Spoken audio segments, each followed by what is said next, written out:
Transfer the female to the isolation cage. Prepare for insemination. The entry is dated sometime in the summer of 1926. The location, Conakry, French Guinea.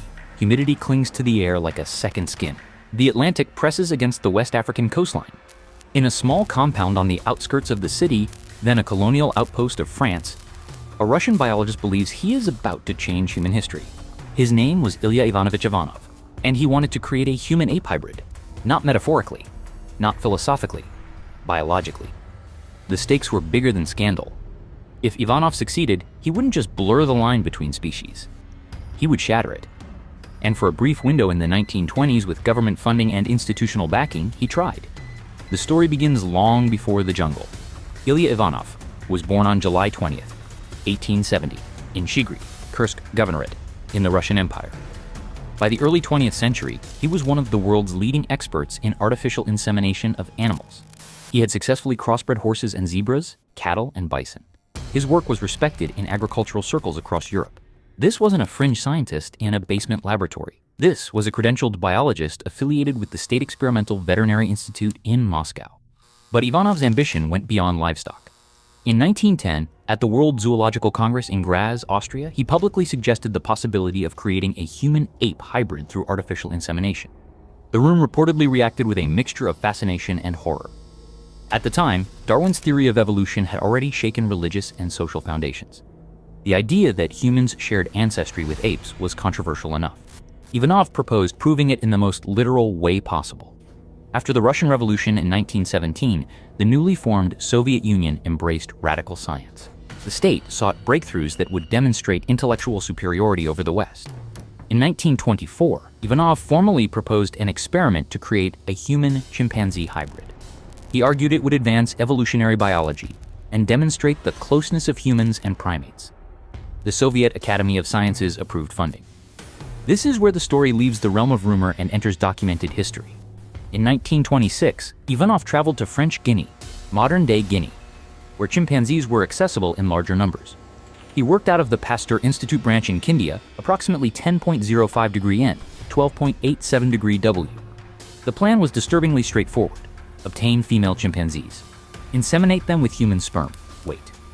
Ivanov's expedition records confirm that he captured several female chimpanzees and attempted artificial insemination using human donors. None of the attempts resulted in pregnancy. But that was only half the plan. If chimpanzees could not carry a human embryo, Ivanov proposed the reverse. Inseminate human women with chimpanzee sperm. Here, the darkness deepens. According to archival documents housed in the Russian State Archive of the Economy RGE, Ivanov requested permission to conduct insemination experiments on female volunteers in the Soviet Union upon his return in 1927. He sought support to establish a primate research center in Sukhumi, Georgia, along the Black Sea coast at approximately 43.00 degree N, 41.02 degree E. The Sukhumi Primate Research Center would later become a significant facility for Soviet primate studies. But in 1927, it became the potential site of something unprecedented. Ivanov reportedly sought female volunteers willing to undergo insemination with chimpanzee sperm. There is no evidence that the procedure was ever carried out on women. However, documents confirm that the proposal reached Soviet authorities, and that's what makes this real. This wasn't a madman scribbling fantasies. It was a state-funded scientist asking for permission. Why? To understand Ivanov's psychology, you have to step into the scientific mindset of the early 20th century. Eugenics was gaining traction globally. In the United States, forced sterilization laws were enacted in states like Indiana in 1907 and later upheld by the U.S. Supreme Court in Buck v. Bell on May 2, 1927. Scientists were obsessed with heredity. Evolution wasn't just theory, it was ideology. If humans evolved from primates, Ivanov believed, then hybridization might be possible. It would provide empirical proof. There was also political undertone. The Soviet Union wanted to demonstrate that religion's hold on human exceptionalism was obsolete. A successful hybrid would be a biological statement. But nature refused. Chimpanzee reproductive biology did not cooperate. No pregnancies were confirmed. No hybrid was born. And yet the story doesn't end with a failed experiment. In 1930, Ivanov was arrested during Stalin's purges. Official charges cited counter-revolutionary activities. In reality, many intellectuals were targeted during this period. He was exiled to Alma-Ata, Kazakhstan. On March 20th, 1932, Ilya Ivanovich Ivanov died of a stroke at age 61. His dream of creating a human-ape hybrid died with him, but the myth persisted. Throughout the 20th century, rumors surfaced that a hybrid had been born and destroyed. Conspiracy theories claimed Soviet labs continued secret experiments. Some pointed to the Sukhumi Primate Research Center, which operated well into the Cold War. There is no credible evidence that a human-chimpanzee hybrid was ever created. Genetically, humans have 46 chromosomes. Chimpanzees have 48. While closely related, sharing approximately 98 to 99% DNA similarity, the chromosomal differences present significant reproductive barriers. Even if fertilization occurred, embryonic development would likely fail. Modern geneticists widely agree that a viable hybrid is biologically implausible. But here's where the story intersects with darker fears. In 2019, reports surfaced about Chinese scientist He Jiankui, who announced the birth of genetically edited babies using CRISPR technology. He was later sentenced to prison on December 30th, 2019 for illegal medical practices. The line between science fiction and scientific ambition remains thin. Ivanov's experiment didn't produce a hybrid, but it did reveal something unsettling. The willingness to try. The willingness to cross a moral boundary in pursuit of proof. There were no ethical review boards in 1926 French Guinea. No bioethics committees. Just colonial infrastructure and scientific ambition. Imagine the atmosphere inside that compound in Kindia. Metal cages. The smell of disinfectant. Tropical heat pressing against corrugated tin roofs. A restrained chimpanzee. A glass syringe. A man convinced he was on the verge of rewriting biology. The horror isn't in what happened. It's in what nearly happened.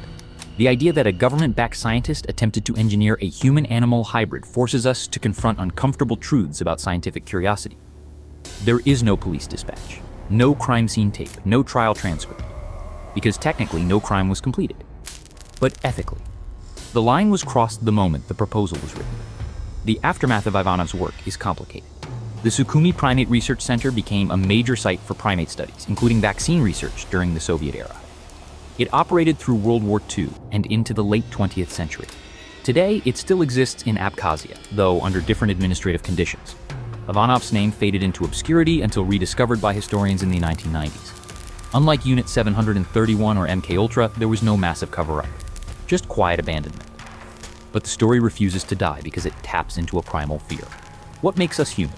If a hybrid were possible, where would it belong? Would it have rights? A soul? Citizenship?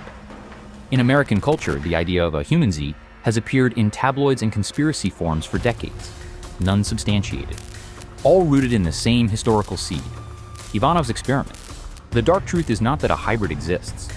It's that the pursuit of one was funded, organized, and nearly executed. Science often advances by pushing boundaries, but some boundaries protect more than ignorance. They protect dignity. Ivanov believed he was advancing knowledge. He did not see himself as a villain. That's what makes this unsettling. Because the most disturbing experiments in history are rarely carried out by people who think they're evil. They are carried out by people who believe they are right. In 1926, in the heat of French Guinea, a scientist stood on the edge of a biological abyss. Nature held the line. But the question remains.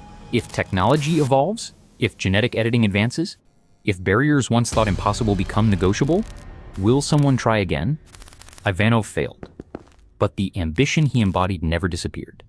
And somewhere in an archive file in Moscow, his proposal still exists. A reminder that for a brief moment in history, humanity almost engineered its own reflection, not in a mirror, but in a cage.